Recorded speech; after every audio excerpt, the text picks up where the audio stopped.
erupted from my living room, immediately launching my sister and me into a chaotic frenzy. In desperation, I grabbed the nearest object, a sandal, and threw it into the fire, only to be repelled back by a roar of a flame.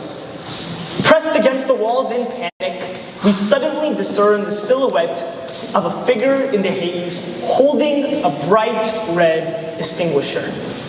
And a wave of relief washes over me as I realized it was my mom, coming to save me once again. The scolding from my parents led us to examine the aftermath of the fire. And at the center of the charred remains, we discovered the likely cause. My 4th grade science project, an environmental, sustainable, portable, heated sock. Now this project represented many firsts for me. It was my inaugural science project, my initial foray into invention and innovation, and the first time that my grandfather would never have cold feet in the ICU again. I say that last sentence because the inspiration for this now charred invention sprang from a heartful conversation with my grandfather. He had just undergone a procedure, leaving him bedridden for weeks. And in that moment, I vividly recall him sharing how the cold ICU room caused him intense discomfort in his feet, the part of the body with the most sensitive nerve endings. Determined to ease his discomfort, I made it my mission to create a solution that would bring him warmth and relief during his tribulation. Armed with my pack of Fruit of the Loom socks and soil heating cable wires, I connected them to a power bank, only to discover that this contraption worked a little too well. It literally burned my feet. And at first, I was hesitant to troubleshoot. In 4th grade, failure usually meant abandoning the project. But this time, I recognized that the stakes were a little higher. And my determination to help my grandfather drove me to embark troubleshooting for the very first time. By using insulated wires and adjusting the setup, I eventually found an optimal temperature that could combat the cold and provide relief. Now, over the next decade, I would become even more obsessed with troubleshooting. Its beauty, its complexity, and how our brain does it to naturally change, adapt, and even recover. My scientific journey evolved beyond burning socks into a deeper exploration in neuroscience research. It's the reason I'm sharing this anecdote. As a neuroscience researcher, I encounter troubleshooting challenges on a daily basis. And I am frequently confronted with unusual circumstances. Whether it's dealing with contaminated cell cultures, addressing the lack of labeled data, or even grappling with scientific jargons and papers. But more than just myself and enough of me, our society needs more scientists, inventors, and researchers. They fuel these scientific, technological, and intellectual advancement seen around you. From the phones you use to scroll on TikTok, to the cancer treatments that have potentials to save lives, our society needs you. Which is why through this talk, my goal is to help you all appreciate the beauty embedded in the research process.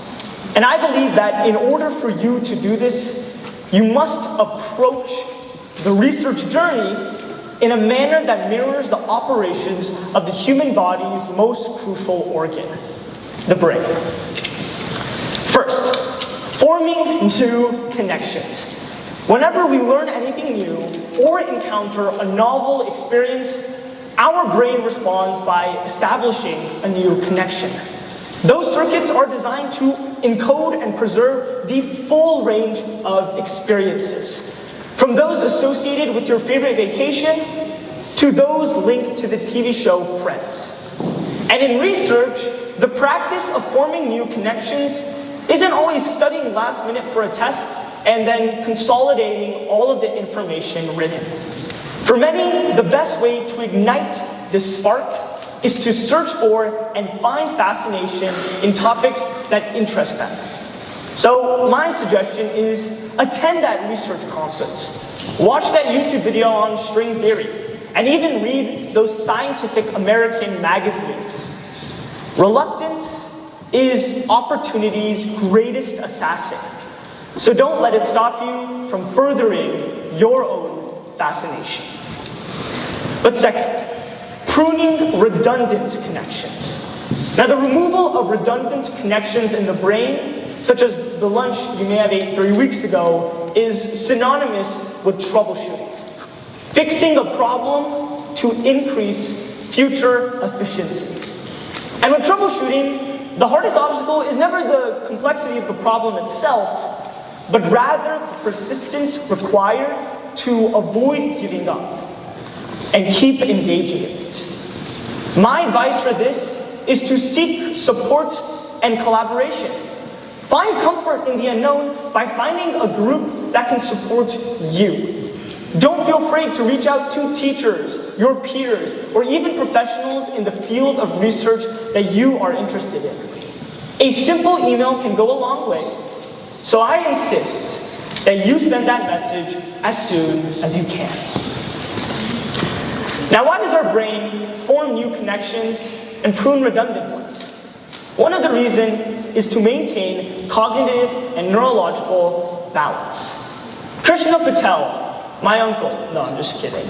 Research sheds light on the delicate balance, revealing its significance in preventing disorders such as schizophrenia. His findings suggest that the unchecked distribution of generalized, unregulated neurons through the brain is a key factor in the development of the disease. In research, avoid the pitfall of topics that resemble the scattered neural patterns of schizophrenia. General, unspecific, and sprawling across multiple disciplines. Instead, mirror the brain's precise pruning process. Refine your focus to a specific, well-defined area for deeper exploration and innovation. To do this, embrace rabbit holes. Rather than falling into the unproductive spiral found on platforms like Reddit, turn towards the interconnected web of knowledge found on Wikipedia. Begin with a foundational topic, such as the element hydrogen, and follow the trails of links that highlights its correlation and applications, ultimately culminating in a fascinating niche, such as quasi-stellar object research. One of the most profound quotes that my research mentors ever shared with me is this: what most needs to be known is often what's least known to be needed. This wisdom encapsulates the essence of true scientific inquiry. It encourages us to delve beyond the surface, to dig through the dirt and the mud of established knowledge. And the real treasure, however, isn't a definitive answer, but rather the invaluable process of deepening your understanding of a topic you feel passionate towards. Now, research, innovation, and invention is an arduous process. It is unlike memorizing concepts or studying for a test. It opens sections of your brain heavily responsible for creativity, critical thinking, and problem solving. It marshals you to be confident in your work, your knowledge, and your conclusions. But it's for these exact reasons that it's incredibly rewarding and fulfilling. Which is why, to end my talk, I pose for all you to think of the last time you had to problem solve. What was exciting? Was it the solution itself? Was it the process you underwent? Or was it the fact that you weren't going to be in this unusual circumstance again. Thank you.